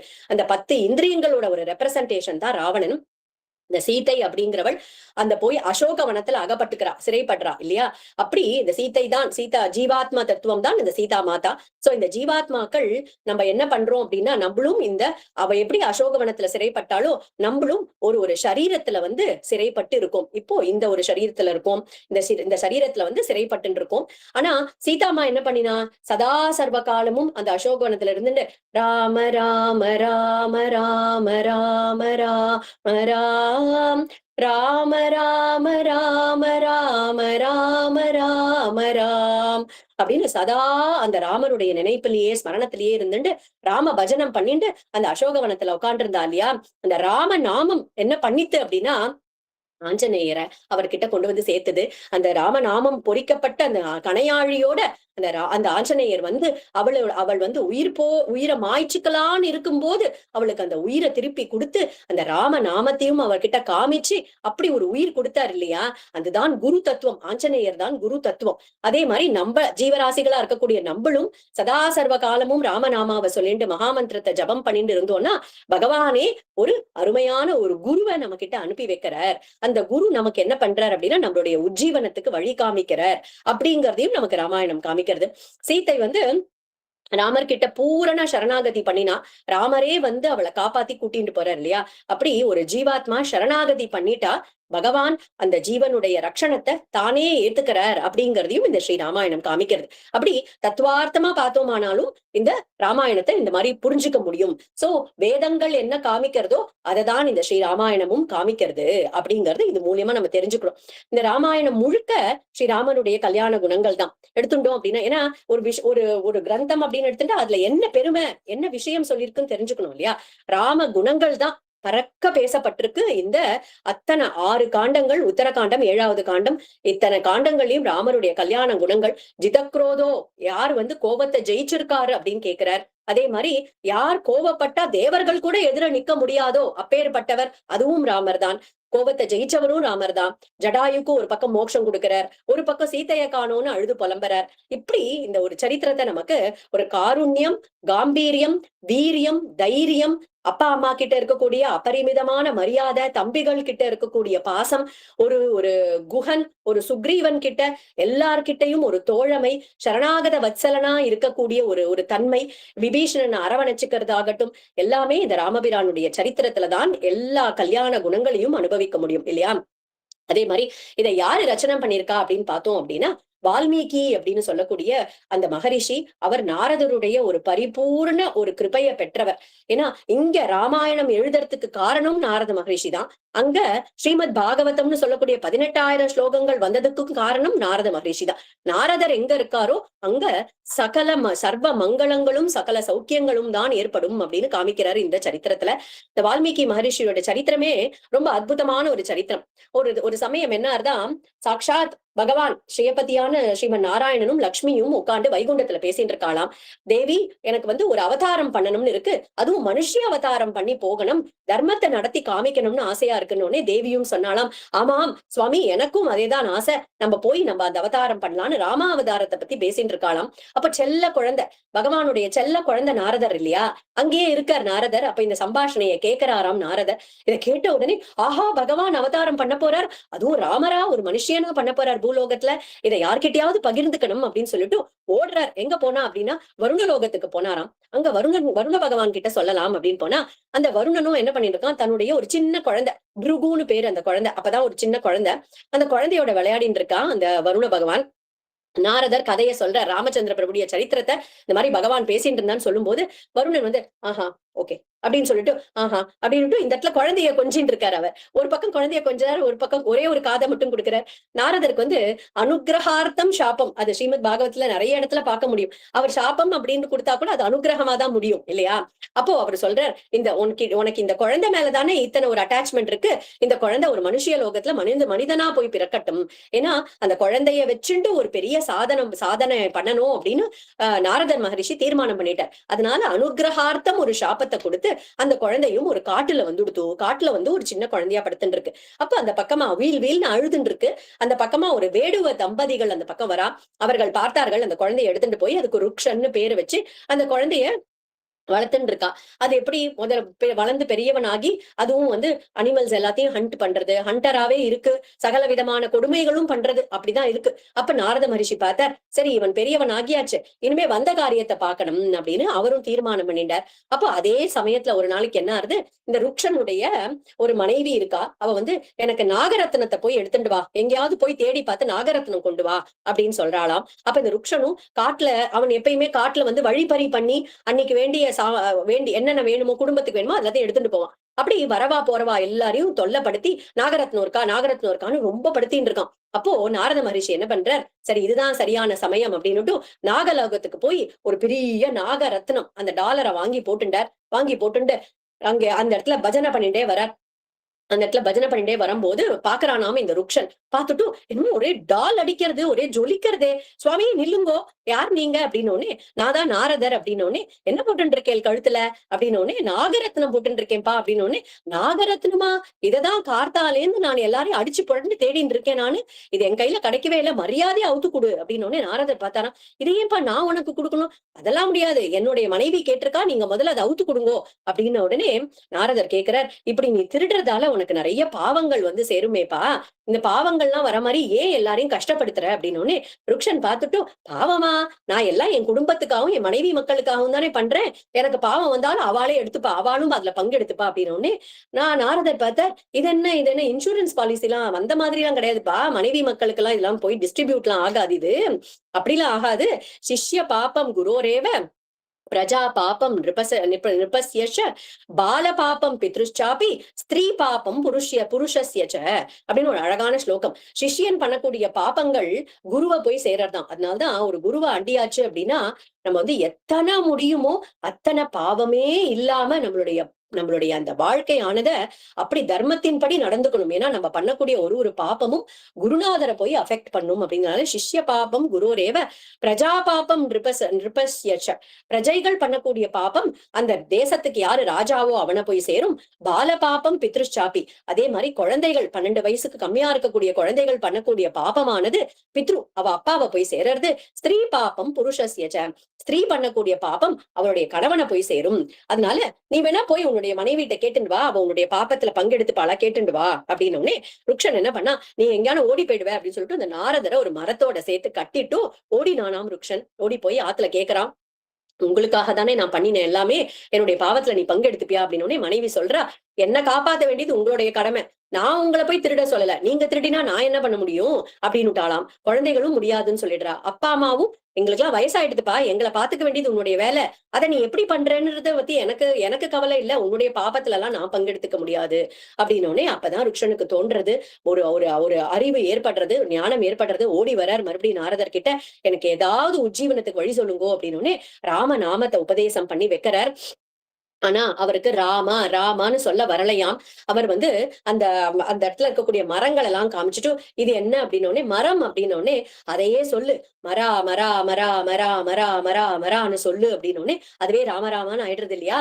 அந்த இடத்துல உட்கார்ந்துட்டு அந்த மரா மரா மரா மரா மரா மரா ராம ராம ராம ராம ராம அப்படின்னு ஜபம் பண்ணிட்டே இருக்கார். அவரை சுத்தி ஒரு பெரிய புத்து புத்து வளர்ந்துடுறது. அப்போ அந்த இடத்துல அந்த புத்துலேந்து பிரம்மாவை தண்ணி தெளிச்சு அந்த புத்துலேந்து வெளியில வராராம். வெளியில வந்த உடனே அந்த புத்து அப்படிங்கறதே வல்மீகம் அப்படின்னு சொல்றோம். இத்தனை நாளைக்கு ருக்ஷனா இருந்தார், இப்போ அந்த புத்துலேந்து வெளியில வந்ததுனால வால்மீகி அப்படிங்கிற ஒரு மகரிஷி ஆனார். அந்த ராம நாம பிரபாவம் அப்படி பண்ணது. ஏன்னா துளசிதாசர் அழகா சொல்றார், ருக்ஷன் ராம அப்படிங்கிற அந்த 2 எழுத்த ரிவர்ஸ் பண்ணி மராமரான்னு சொன்னா, ஆனா அந்த ராம நாமமானது அவருடைய விதியையே ரிவர்ஸ் பண்ணி ருக்ஷன்னு ஒரு ஹண்டரா இருந்த ஒருத்தரை வால்மீகின்ற ஒரு மகரிஷியா ஆக்கிடுத்து அப்படின்னு. இங்க ஒரு அழகான ஒரு சுவாரஸ்யம். குருநாதர் என்ன பண்ணாராம், ஒரு தடவை சேங்கனூர் பக்கம் போயிட்டு இருக்கும்போது அங்க அந்த நிறைய லேண்ட்ல நிறைய அந்த பயிர் எல்லாம் பண்ணிட்டு இருக்கும்போது அந்த விதையெல்லாம் தூவின்னு இருப்பா இல்லையா, அந்த விதையெல்லாம் தூவின்னு இருக்கிறத பார்த்த உடனே அவர் பார்த்துட்டு, என்ன ஒரு அருமை இல்லையா, இந்த பகவானுடைய படைப்பே ரொம்ப அற்புதமானது அப்படின்னு உடனே பகவான் கிருபாலு அப்படின்னாராம். கூட இருந்த சிஷ்யார்களுக்கு எல்லாம் ஒன்னும் புரியல. குருஜி நீங்க தான் எக்ஸ்பிளைன் பண்ணணும் அப்படின்னு சொன்னோடனே அப்ப சொல்றார், இந்த அரிசி விளையறதுக்கு இந்த இந்த சீட்ஸ்ன்னு சொல்றோம் இல்லையா, இந்த விதைகள் தான் வேணும். ஆனா இப்ப நம்ம ஒரு ஆத்துல ஒரு டேபிள் வாங்குறோம், இல்ல ஒரு ஃப்ரிட்ஜ் வாங்குறோம்னு வச்சுக்கோங்களேன். அதுல நம்ம பார்த்தோம் அப்படின்னா திஸ் சைடு அப் அப்படின்னு போட்டிருக்கோம் இல்லையா, இதுதான் மேல இருக்க வேண்டிய பாகம். டேபிள் ஒரு பெரிய புக் ஷெல்ஃப் வாங்கினா கூட திஸ் சைடு அப் அப்படின்னு போட்டிருக்கோம், எது மேல வரணும் அப்படின்னு. இப்போ யோசிச்சு பாருங்க. ஆனா அதை கவுத்தி வைக்க முடியாது, நம்ம ரிவர்ஸ்ல வைக்க முடியாது. ஆனா இதை நினைச்சு பாருங்க, அந்த அரிசி பயிரிடுறதுக்கான அந்த விதைகள் இருக்கு இல்லையா, அதுல மட்டும் பகவான் திஸ் சைடு அப் அப்படின்னு எழுதி கொடுத்தா, என்னைக்கு அந்த விதைய கரெக்டா விதைச்சு என்னைக்கு பயிர் வளர்ந்து என்னைக்கு நமக்கு சாப்பாடு கிடைக்கிறது, அரிசி கிடைக்கிறது இல்லையா. பகவான் கிருபாலு, அதனால்தான் அந்த மாதிரி எல்லாம் வைக்கல. எப்படி தூவு, எப்படி வேணா தூவினாக்கா அந்த இடத்துல செடி ஸ்ட்ரைட்டா முளைச்சிட்டு போகும் அப்படின்னு பகவான் வச்சிருக்கான். பகவான் கிருபாலு. அதே மாதிரிதான்ப்பா சொல்றாராம் குருஜி அந்த இடத்துல, ராம நாமமும் அப்படிதான். நீ ராம ராமான்னு ஸ்ட்ரைட்டா சொன்னாலும் சரி, மரா மரான்னு கவுத்தி சொன்னாலும் சரி, அது பண்ற வேலையை அது பண்ணியே தீரும், அது சௌக்கியத்தை கொடுத்தே தீரும், நமக்கு பகவானுடைய சரணங்களை கொடுத்தே தீரும் அப்படின்னு அழகா அந்த இடத்துல ஒரு ஒரு சாதாரண ஒரு எக்ஸாம்பிள் அதை வச்சுட்டு குருநாதர் இப்படி ஒரு பகவான் எப்பேற்பட்ட கிருபாலு அப்படின்னு காமிச்சு கொடுக்கிறார். இந்த ராம நாமம் ஒரு வேடுவனையே ஒரு மகரிஷியா ஆக்கிடுத்தும். ஒரு நாள் வால்மீகி மகரிஷி தன்னுடைய ஆசிரமத்துல உட்காண்டிருக்கார். இந்த ராம ராமான்னு நம்ம ஜபம் பண்ணமே, இந்த ராம அப்படிங்கிற ஒரு பேரோட ஒருத்தர் நிச்சயமா இருக்கணும், அதை எப்படியாவது ஒரு குரு வாக்கியத்தின் மூலமா அவரை பத்தி நம்ம தெரிஞ்சுக்கணும் அப்படிங்கிற ஒரு ஆசையோட உட்கார்ந்துட்டு இருக்காரு. அந்த இடத்துல குருநாதர் எப்பயுமே சொல்வார், குரு அப்படிங்கிறவர் ஒருத்தருடைய வாழ்க்கையில 2 தடவை வருவாளாம். முதல் தடவை வரும்போது சம்சாரத்துல தவிச்சுன்னு இருக்கு இந்த குழந்தை அப்படின்னுட்டு தன்னுடைய கைகளை கொடுத்து தூக்கி விடுவாராம். நாமம் அப்படிங்கிறதுதான் அவருடைய கை. அந்த பகவன் நாமத்தை கொடுத்து இந்த கஷ்டங்கள்ல இருந்து முதல்ல நம்மள தூக்கி விடுவார். அது கொடுத்துட்டு அந்த நாமத்தை கொடுத்துட்டு போயிடுவார். அந்த நாமத்தையே நம்ம உருட்டி உருட்டி உருட்டி உருட்டி நம்ம ஜபம் பண்ணிட்டு இருந்தோம் அப்படின்னா, நம்ம மனசுல இருக்கக்கூடிய எல்லா அழுக்குகளையும் போக்கி நம்மள ஒரு சத்பாத்திரமா ஆக்கும் அந்த நாமம் அப்படிங்கறதே. அப்போ 2வது தடவை வருவார். வந்துட்டு குருநாதர் என்ன பண்ணுவார் அப்படின்னா, தன்னுடைய சங்கல்ப காரியம் ஒண்ணு வச்சுன்னு வந்திருப்பார் இல்லையா, அந்த சங்கல்ப காரியத்துல அந்த பக்தனுக்கும் ஒரு சின்ன கைங்கரியத்தை கொடுப்பாராம். அப்படி 2வது தடவை வருவார். இங்கேயும் முதல் தடவை நாரதர் வந்தார், ராம நாமத்தை கொடுத்துட்டு போயிட்டார். அந்த ருக்ஷன் அப்படிங்கிறவர் வால்மீகி மகரிஷியா மாறினார். இப்போ லோகத்துக்கு ஒரு க்ஷேமத்தை கொடுக்கணும், ராமாயணத்தை ரச்சனம் பண்ணணும் அப்படிங்கிறதுக்காகவே 2வது முறையா மறுபடியும் வால்மீகியுடைய ஆசிரமத்துக்கு நாரத மகரிஷி வரார். அப்போ வால்மீகி மகரிஷி ஒரு அற்புதமான ஒரு கேள்வியை கேட்கிறார். தபஸ்வாத்தியாய நிரதம் தபஸ்வி வாக்விதாம்பரம் நாரதம் பரிபப்ரச்ச வால்மீகேர் முனி புங்கவம். இந்த ஸ்லோகம் அழகா தபஹ அப்படின்னு தகாரத்துல ஆரம்பிக்கிறது இல்லையா? எப்பயுமே ஒரு ஸ்லோகம் ஒரு ஒரு கிரந்தம் அப்படிங்கறது ஆரம்பிச்சா ஒரு மங்களாச்சரணம், ஃபர்ஸ்ட் ஸ்லோகம் மங்களாச்சரணமா இருக்கணும் இல்லையா? அப்படின்னா ஒரு பிரார்த்தனையா இருக்கணும், இல்ல ஒரு இயற்கையை வர்ணிக்கக்கூடிய ஒரு விஷயமா இருக்கணும் இல்லையா? நம்ம கூட உபன்யாசம் ஆரம்பிக்கும் போது ஸ்ரீயப்பதியாய் அப்படின்னு ஆரம்பிக்கணும், ஒரு மங்களமான ஒரு சொல்லோட ஆரம்பிக்கணும். இங்க தபஹ அப்படிங்கிற சொல்லோட ஆரம்பிக்கிறது இல்லையா? ஏன் அப்படின்னாக்கா இந்த மங்கள வார்த்தை தபஹ அப்படிங்கறதே மங்கள சொல். ஏன்னா வால்மீகின்றவர் ஒரு பெரிய மகரிஷி. ரிஷிக்கு எது ஸ்ரீ, எது தனம் அப்படின்னு பார்த்தோம்னா தபஸ் அப்படிங்கிறது தான் ஒரு ரிஷிக்கு இருக்கக்கூடிய ஒரு ஸ்ரீ இல்லையா? தபோதனரா இருக்கிறதுனால தபஹ அப்படின்னு ஆரம்பிக்கிறாராம். இந்த ஸ்லோகமே எடுத்துட்டோம் அப்படின்னாக்கா ஒரு குரு உடைய லட்சணம் என்ன அப்படின்னு காட்டக்கூடிய ஒரு அழகான ஸ்லோகம். தபஹ அப்படின்னா ஞானம், தபஹ அப்படின்னா ஒரு அனுஷ்டானம், அப்புறம் சுவாத்தியாயம் அப்படின்னா சாஸ்திரங்களை நன்னா வாசிச்சிருக்கணும். சோ ஒரு குருவானவர் எப்படி இருக்கணும் அப்படின்னாக்கா தபஸ், நல்ல அபரோக்ஷ ஞானத்தோட இருக்கணும். சுவாத்தியாயம்னு சொல்லக்கூடிய சாஸ்திரத்தை நன்னா வாசிச்சிருக்கணும். அதே மாதிரி சுவாத்தியாய நிரதம், ஒரு குருவானவர் சாஸ்திரம் தெரிஞ்சவரா மட்டும் இருந்தா போறாது. அதுல சொல்லி இருக்கக்கூடிய அந்த பரமாத்ம தத்துவத்தை மனசுல ஸ்மரணம் பண்ணி ஸ்மரணம் பண்ணி ஸ்மரணம் பண்ணி அந்த அந்த அதையே அனுபவத்துல கொண்டு வந்தவரா இருக்கணும். ஏன்னா ஒரு விஷயம் நமக்கே அனுபவத்துல வரல அப்படிங்கிற பட்சத்துல நம்ம ஒரு 4 பேருக்கு எடுத்து சொல்ல முடியாது, அது சொன்னாலும் அவ்வளவு இம்பாக்ட் கொடுக்காது. சோ குருவானவர் எப்படி இருக்கணும் அப்படின்னா அந்த சாஸ்திரத்தோடைய ஞானம் மட்டும் இல்லாம அந்த சாஸ்திரத்தையே அந்த அந்த பிரம்ம ஞானத்தை அவர் அனுபவத்துல கொண்டவரா இருக்கணும். சோ தபஹ அப்படின்னா அனுஷ்டானம், சாஸ்திரத்தை தெரிஞ்சுண்டு அனுஷ்டானம் பண்ணக்கூடியவரா இருக்கணும், அதை பிராக்டிஸ் பண்ணக்கூடியவரா இருக்கணும். அதே மாதிரி வாக்விதாம்பரம் அப்படின்னா அதை எடுத்து சொல்லக்கூடியவர். இப்போ நிறைய தபஸ் இருக்கு, நிறைய ஞானம் இருக்கு, அனுஷ்டானம் இருக்கு, சாஸ்திர ஞானம் இருக்கு, அது அனுபவத்திலயும் இருக்கு. ஆனா அதை ஒரு சிஷ்யனுக்கு எடுத்து சொல்ல தெரியல அப்படின்னா அது அவரோடய முடிஞ்சு போயிடும் இல்லையா? அப்படி இல்லாம ஒரு குரு எப்படி இருக்கணும்னா வாக்விதாம்பரம், சாஸ்திரங்களை அழகா எடுத்து சொல்லக்கூடியவரா இருக்கணும்.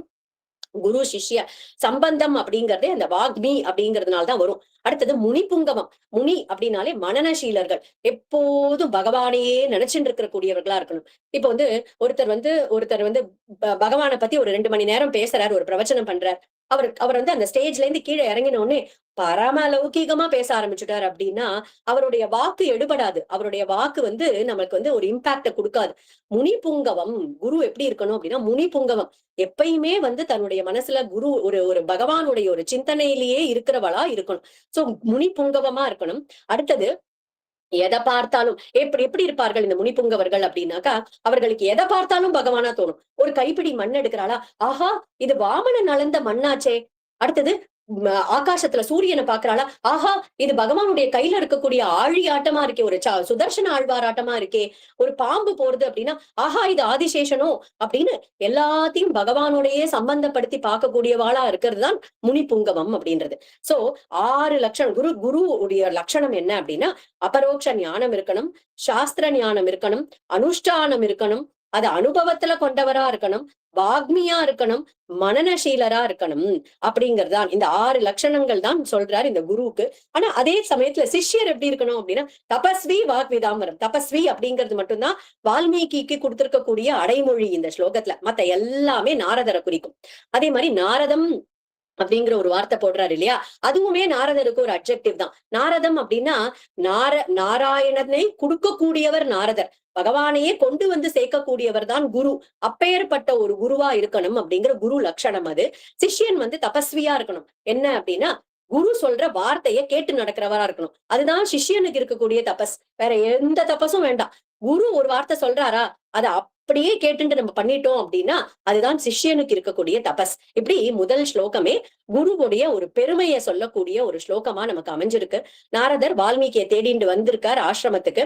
அப்போ நாரதருக்கு அர்க்கியம் பாத்தியம் ஆசனம் எல்லாம் கொடுத்து உட்கார வைக்கிறார். உட்கார வச்சுட்டு ரொம்ப அழகான கேள்விகள் கேட்கிறார். கோன்வஸ்மின் சாம்பிரதம் லோகே குணவான் கஷ்ட வீரியவான் தர்மஜ்ஞश्च கிருதஜ்ஞश्च சத்யவாக்யோ திருடவ்ரதः சாரித்ரேண ச கோ யுக்தः சர்வபூதேஷு கோஹிதः வித்வான் கஹ சமர்த்தश्च கஷ்சைக பிரியதர்ஷனः ஆத்மவான் கோஜித க்ரோதோ த்யுதிமான் கோ ந சூயகः கஸ்ய பிப்யதி தேவாश्च ஜாதரோஷஸ்ய சம்யுகே.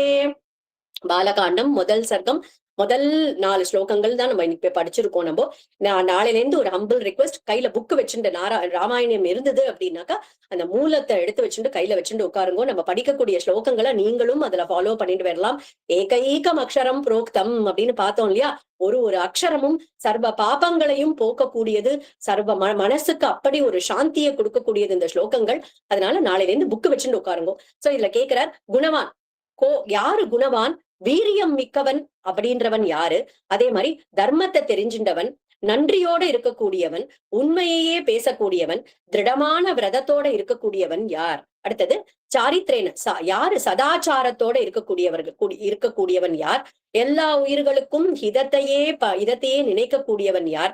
யாரு நல்ல ஞானத்தோட இருக்கக்கூடியவன், வலிமை மிக்கவன், பிரியதர்ஷனக எப்பயுமே எல்லாரையும் பிரியமான ஒரு பார்வையோட பார்க்கக்கூடியவன், தைரியம் மிக்கவன், கோபத்தை ஜெயிச்சவன், ஒளி மிக்கவன், பொறாமை இல்லாதவன், யாருக்கு கோபம் வந்ததுன்னா தேவர்கள் கூட எடுத்து எதிர்க்க நிக்க முடியாம நடுங்குவார்களோ, இத்தனை குணங்கள் சொல்லிட்டு 16 குணங்கள் சொல்லியிருக்கார். இந்த குணங்கள் எல்லாம் ஒருத்தர்கிட்ட இருக்கணும். ஒருத்தர்கிட்ட ஒரு குணம் இல்ல, இந்த 16 குணங்களும் ஒருத்தர்கிட்ட இருக்கணும். இப்போ நான் போய் பார்த்தா அவரை கண்ணால பார்க்கக்கூடியவரா இருக்கணும். ஏன்னா புராண காலத்துல ஒருத்தர் இருந்தார், இப்படி இருந்தார், இந்த குணங்களோட இருந்தார், அது எனக்கு வேண்டாம். இன்னைக்கு இருக்கணும், அவளை நான் நேர போய் பார்க்கக்கூடியதா இருக்கணும். அப்பேற்பட்ட ஒருத்தர் இருக்காரா இந்த 16 குணங்களோட அப்படின்னு நாரதருக்கு ரொம்ப சந்தோஷம். ஒரு பாதாம் அல்வா கொடுத்தா நம்ம வாயில போட்டுட்டு இருக்கோம். அப்ப அந்த மாமி கேப்பா எப்படி இருக்கு அப்படின்னு கேட்கும்போது நம்ம பதில் சொல்ல மாட்டோம். முதல்ல அதை ருசிச்சு சாப்பிட்டு முடிப்போம் இல்லையா? நன்னா சப்பு கொட்டின்னு சாப்பிட்டு முடிப்போம், அப்புறம் தான் பதிலே சொல்லுவோம். அந்த மாதிரி நாரதர் பார்த்தார், பதில் சொல்லல. கொஞ்ச நாள் யோசிச்சாராம். அப்புறம் அப்படின்னு ஒரு நாக்க சப்பு கொட்டிண்டு இருக்காரேப்பா, இக்ஷ்வாக்கு வம்ச பிரபவோ ராமோ நாம ஜனேஸ்ருதக, இக்ஷ்வாக்கு வம்சத்துல வந்திருக்கக்கூடிய ராமச்சந்திர பிரபு, நீ கேட்ட 16 குணங்கள் இல்ல, 64 குணங்கள் அதுக்கு மேலையும் இருக்கக்கூடிய குணங்களோட இருக்கக்கூடியவர் ஒருத்தர் இருக்கார் அப்படின்னு பாலகாண்டம் முதல் சர்க்கம் சங்கேப ராமாயணம் அப்படின்னு அழகா ராம சரித்திரத்தை சங்கேபமா சொல்ல போறார் நாரத மகரிஷி. இந்த பாகவதம் அப்படின்னு எடுத்துட்டோம்னா நிறைய இடத்துல பலஸ்ருதி அப்படிங்கிறது வரும். ஒரு ஸ்துதிக்கும் பார்த்தோம்னா ஒரு பலஸ்ருதி அப்படின்னு சொல்லியிருப்பா. ஆனா ராமாயணம் அப்படி கிடையாது. சில இடங்கள், வெறும் 6 இடங்கள்லதான் மொத்தமாவே பலஸ்ருதி சொல்லியிருக்கு. அதுல இந்த சங்கேப ராமாயணம் அப்படின்னு சொல்லக்கூடிய பாலகாண்டத்துல வரக்கூடிய முதல் சர்க்கத்துக்கு 2 ஸ்லோகங்கள்ல பலஸ்ருதி சொல்லியிருக்கா.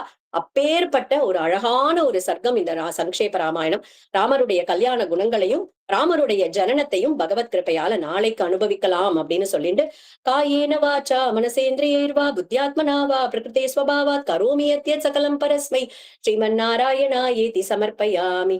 ஹரே ராம ராம ராம ஹரே ஹரே, ஹரே கிருஷ்ண கிருஷ்ண கிருஷ்ண ஹரே